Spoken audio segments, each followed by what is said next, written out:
أعوذ بالله من الشيطان الرجيم. بسم الله الرحمن الرحيم. ألف لام ميم.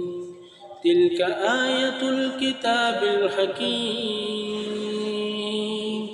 هدى ورحمة للمحسنين الذين يقيمون الصلاة ويؤتون الزكاة وهم بالآخرة هم يوقنون. أولئك على هدى من ربهم وأولئك هم المفلحون. ومن الناس من يشتري لحو الحديث ليضل عن سبيل الله بغير علم ويتخذها هزوا، أولئك لهم عذاب مهين. وإذا تتلى عليه آياتنا ولى مستكبرا كأن لم يسمعها كأن في أذنيه وقرا فبشره بعذاب أليم. إن الذين آمنوا وعملوا الصالحات لهم جنات النعيم خالدين فيها، وعد الله حقا وهو العزيز الحكيم. خلق السماوات بغير أمد ترونها وألقى في الأرض رواسي أن تميد بكم وبث فيها من كل دابة وأنزلنا من السماء ماء فأنبتنا فيها من كل زوج كريم. هذا خلق الله فأروني ماذا خلق الذين من دونه بل الظالمون في ضلال مبين.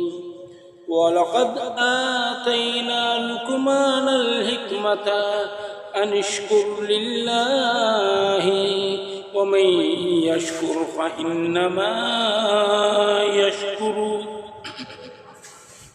ولقد آتينا لقمان الحكمة أن اشكر لله ومن يشكر فإنما يشكر لنفسه ومن كفر فإن الله غني حميد. وإذا قال لقمان لابنه وهو يعظه يا بني لا تشرك بالله إن الشرك لظلم عظيم. ووصينا الإنسان بوالديه كما حملته أمه وحنا على وحن وفصاله في عامين أن اشكر لي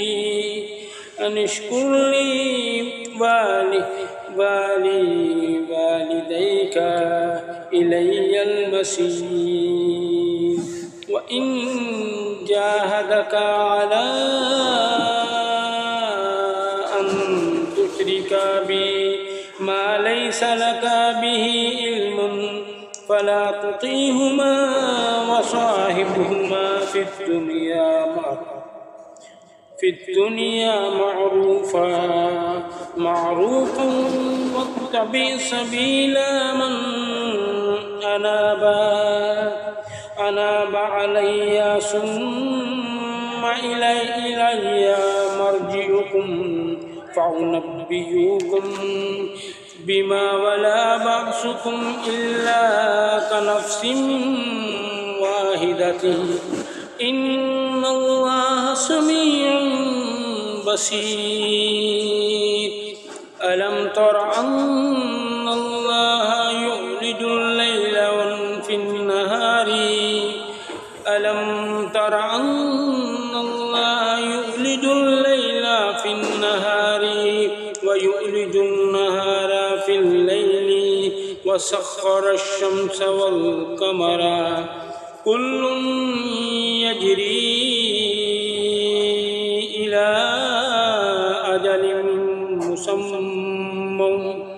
أجل مسمى وأن الله بما تعملون خبير ذلك بأن الله هو الحق وأن ما يدعون من دونه الباطل وأن الله هو العلي الكبير ألم تر أن الفلك تجري في البحر بنعمة الله ليريكم من آياته إن في ذلك لآية لكل صبار شكور وإذا غشيهم موج كالظلال دعوا الله مخلصين له الدين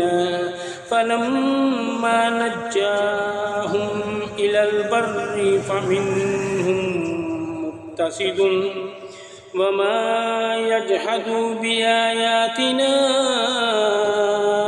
إلا كل ختار كفور يا أيها الناس اتقوا ربكم واخشوا يوما لا يجزي والد عن ولده ولا مولود هو جاز عن والده شيئا إن وعد الله حق فلا تغرنكم الحياة الدنيا ولا يغرنكم بالله الغرور إن الله عنده علم الساعة وينزل الغيث ويعلم ما في الأرحام وما تدري نفس ماذا